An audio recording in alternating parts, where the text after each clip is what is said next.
లక్షలాది మందికి మన తెలుగు మ్యాట్రిమోనీ ద్వారా వివాహాలు జరిగాయి. తెలుగు వారి నంబర్ 1 చాయిస్ తెలుగు మ్యాట్రిమోనీ.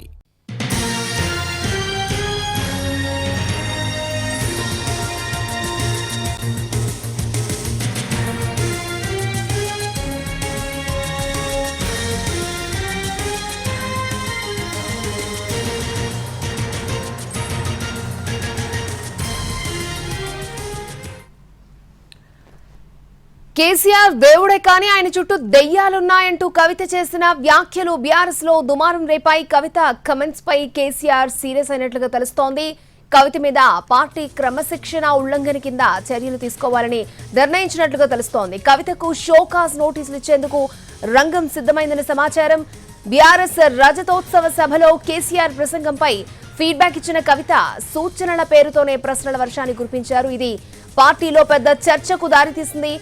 ఆదిలోని అంశానికి చెక్ పెట్టాలని భావిస్తున్న కేసీఆర్ పార్టీ నిబంధనల ప్రకారం షోకాజ్ నోటీసులు ఇచ్చి వివరణ తీసుకోనున్నట్టు తెలుస్తోంది. దీనికి కవిత ఎలాంటి సమాధానం ఇస్తారో, కేసీఆర్ ఎలాంటి నిర్ణయం తీసుకుంటారో అన్నది ఇప్పుడు పార్టీ శ్రేణుల్లో ఉత్కంఠ కలిగిస్తోంది.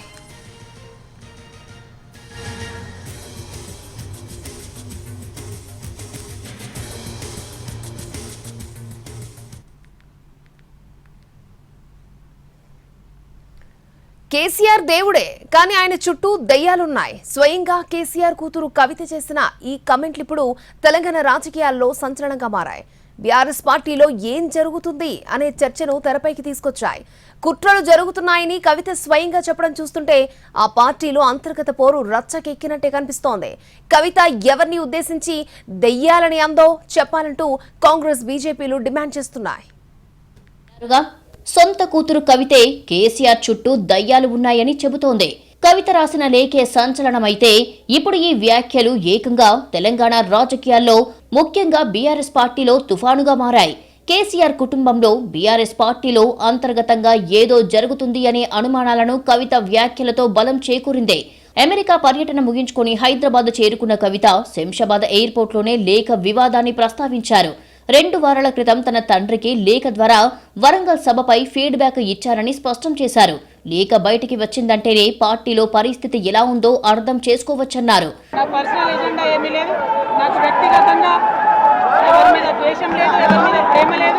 కానీ నేను రాసినటువంటి లేఖ చాలా అంతర్గతంగా పార్టీలో మా నాయకుడికి రాసినటువంటిది, అటువంటిది బహిర్గతమైందంటే ఆలోచించుకోవాల్సినటువంటి సందర్భం. 2 వారాల క్రితం రాసిన లేఖ బయటికి రావడం వెనుక కవిత అనుమానాలు వ్యక్తం చేశారు. తన పరిస్థితే ఇలా ఉంటే మిగిలిన వారి పరిస్థితి ఎలా ఉంటుందో అర్థం చేసుకోవచ్చన్నారు. కేసీఆర్ కు రెగ్యులర్ గానే లేఖలు రాస్తారని, ఇందులో వ్యక్తిగత ఎజెండా ఏమీ లేదన్నారు కవిత. దీన్ని చూసి కాంగ్రెస్, బీజేపీలు సంబరపడాల్సిన పని లేదని తేల్చేశారు.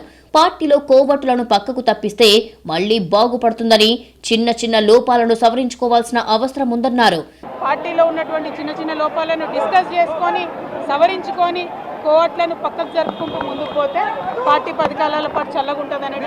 కవిత రాసిన లేఖ కాంగ్రెస్, బీజేపీలకు అస్త్రంగా మారితే ఇప్పుడు ఏకంగా కేసీఆర్ చుట్టూ దయ్యాలు ఉన్నాయంటూ ఆమె స్వయంగా ప్రకటించడాన్ని ఆ పార్టీలు టార్గెట్ చేస్తున్నాయి.